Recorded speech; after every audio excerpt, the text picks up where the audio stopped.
Good morning my dear students. आज मैं कक्षा 8 में चैप्टर नंबर 7 सोच अपनी अपनी, इसका साहित्य स्वरूप है वाद विवाद। तो वह मैं आपको समझाऊंगी। यहाँ पर पक्ष और विपक्ष के आधार पर, इन दोनों चित्रों के आधार पर आपको बोलना है। सबसे पहले हम देखें तो यहाँ पे दोनों चित्र दिए गए हैं और एक चित्र जो है वह शहर का है और दूसरा है वह गांव का चित्र है। तो यहाँ पर वाद विवाद, पक्ष विपक्ष के आधार पर यह दोनों चित्र में अंतर जो है, यानी कि क्या अंतर है वह बताना है। तो किसी विषय के पक्ष और विपक्ष में तर्क वितर्क सहित अपने विचारों की अभिव्यक्ति हो, वाद विवाद है। यानी कि अपने मन में, यानी कि जो हमारी सोच है वह कैसी है, अलग अलग होती है। एक व्यक्ति की सोच जो है वह एक समान मिलती जुलती नहीं है। तो कोई एक चित्र है, जैसे कि यहाँ गांव का चित्र है, तो गांव के बारे में कोई एक व्यक्ति अपनी सोच जो है वह अच्छी भी रख सकता है और दूसरा व्यक्ति जो है वह अपनी सोच जो है वह गांव के प्रति अपनी सोच कैसी रखता है कि नहीं, मुझे गांव में रहना अच्छा लगता नहीं है, मुझे शहर में ज़्यादा रहना पसंद है। तो उन दोनों के विचार जो है वह कैसे हैं, अलग अलग होते हैं। तो उसमें वाद विवाद होता है। तो वाद विवाद मौखिक भावाभिव्यक्ति का अत्यंत प्रभावशाली तथा महत्वपूर्ण रूप है। वाद विवाद में कोई एक विषय निर्धारित कर लिया जाता है कि कुछ विद्यार्थी उस विषय के पक्ष में तथा कुछ विपक्ष में अपने अपने तर्क, यानी कि जो विचार जो है वो इकट्ठे करके कार्यक्रम के दिन श्रोताओं के सामने वह प्रस्तुत करते हैं। एक वक्ता पक्ष में अपने विचार रखता है तो दूसरा वक्ता विपक्ष में रखता है। इस प्रकार वक्ताओं को अपनी बात की पुष्टि तथा विपक्ष के कथन के खंडन का अवसर मिलता है। तो यहाँ पे दो चित्र दिए गए हैं। तो पहला प्रश्न है कि दोनों चित्रों में क्या अंतर है। दोनों चित्रों में क्या अंतर है? तो दोनों चित्रों में से एक चित्र गांव का और दूसरा नगर का है। गांव के चित्र में नदी है, उसके घाटों पर नहाते हैं, कपड़े धोते हैं, पानी भरते हैं और लोग काम करते हैं। गांव में कच्चे घर है, लोग मामूली कपड़े पहने हुए हैं, लेकिन गांव में बड़ी शांति का वातावरण है। नगर के चित्र में चौड़ी और दो तरफा सड़कें हैं, पक्के मकान हैं, सड़क पर वाहन चल रहे हैं, वाहनों के कारण शोर है, लोग आधुनिक वेशभूषा में हैं। यहाँ पे दूसरा प्रश्न, गांव तथा नगर के जीवन में क्या अंतर है और तुम्हें कौन सा रुचिकर लगता है, क्यों? तो यहाँ पे बताना है कि गांव तथा नगर के जीवन में क्या अंतर है और तुम्हें कौन सा रुचिकर यानी कि अच्छा लगता है, तो क्यों? गांव के जीवन में सादगी सरलता है, किसी तरह की बनावट और तड़क भड़क नहीं है, लोग शांति से अपने अपने काम करते हैं, नदी कुएं का पानी पीते हैं, वे अपने खेतों में उगाया अनाज तथा ताज़ी सब्जियां खाते हैं, लोग कच्चे घरों में रहते हैं पर उनका जीवन प्रकृति के बहुत नज़दीक होता है। यह हुआ गांव। नगर के जीवन में तड़क भड़क और बनावट अधिक होती है, लोग आधुनिक और फैशनेबल कपड़े पहनते हैं, वे पक्के मकानों में रहते हैं, वे नल का पानी पीते हैं और बाजार से अनाज तथा फल सब्जी खरीद कर खाते हैं।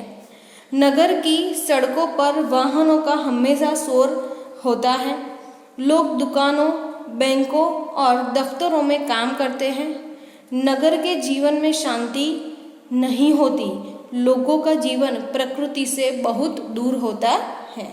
नगर के जीवन में अनेक दोष हैं, फिर भी मुझे यहाँ का जीवन ही पसंद है।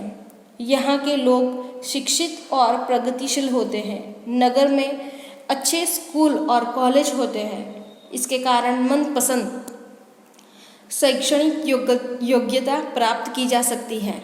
अनेक संस्थाएं, पुस्तकालय आदि व्यक्ति की योग्यता बढ़ाने में सहायक होते हैं। उन्नति के जितने अवसर नगर में हैं उतने गांव में नहीं, इसलिए मुझे नगरीय जीवन ही रुचिकर लगता है। तीसरा प्रश्न, क्या तालाब का जल पीने के लिए योग्य है? यदि नहीं तो क्यों? तालाब का जल पीने के लिए योग्य नहीं होता। तालाब चारों ओर से बंद होता है। उसमें चारों ओर से बाहर की धूल मिट्टी गिरती है। पेड़ों के पत्ते गिरकर सड़ते रहते हैं। लोग तालाब के किनारे कपड़े धोते हैं और जानवरों को नहलाते हैं। यह सारी गंदगी तालाब के जल को दूषित कर देती है। यह दूषित जल पीने से हैजा, पेचिस आदि तरह तरह की जानलेवा बीमारियां होने लगती हैं। इसलिए तालाब का जल पीने के लिए योग्य नहीं होता।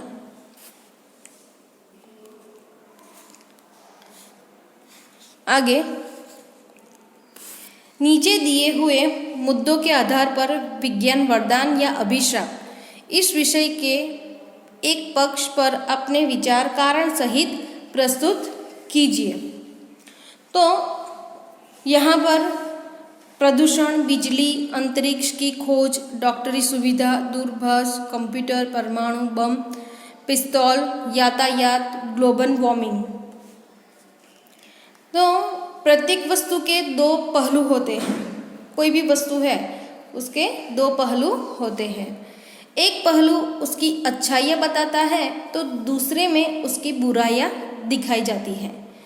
विज्ञान को भी इस कसौटी पर कसे तो सबसे पहले उसके अच्छे पहलू हमारे सामने आते हैं। चलो देखते हैं कि विज्ञान ने बिजली की खोज कर मानव जाति पर बड़ा उपकार किया है।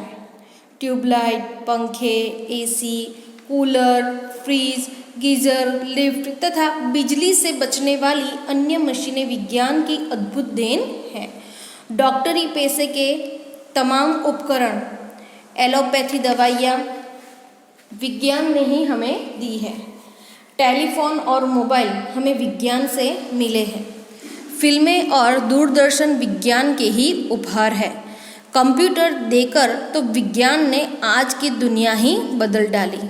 मोटर, बस, ट्रेन, हेलीकॉप्टर, हवाई जहाज आदि वाहन भी विज्ञान के ही दिए हुए हैं। विज्ञान के कारण आज मनुष्य अंतरिक्ष में पहुंच गया है।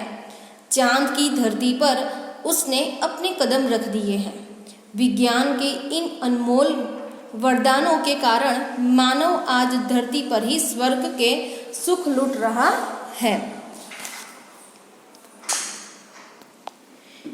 इन सब वैज्ञानिक आविष्कारों के साथ ही विज्ञान ने बंदूक, पिस्तौल, परमाणु बम जैसे हिंसा और विनाश के साधन भी हमें दिए हैं।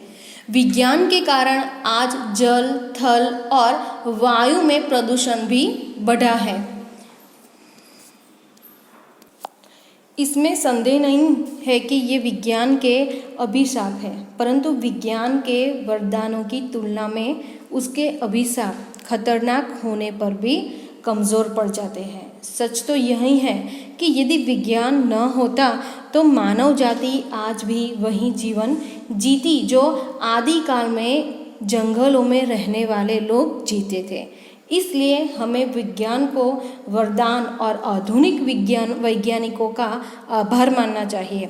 उनके प्रयत्नों से ही हमें वे वैज्ञानिक सुविधाएं मिली हैं।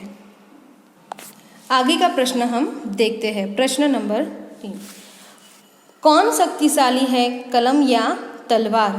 अपने विचार कारण सहित बताइए।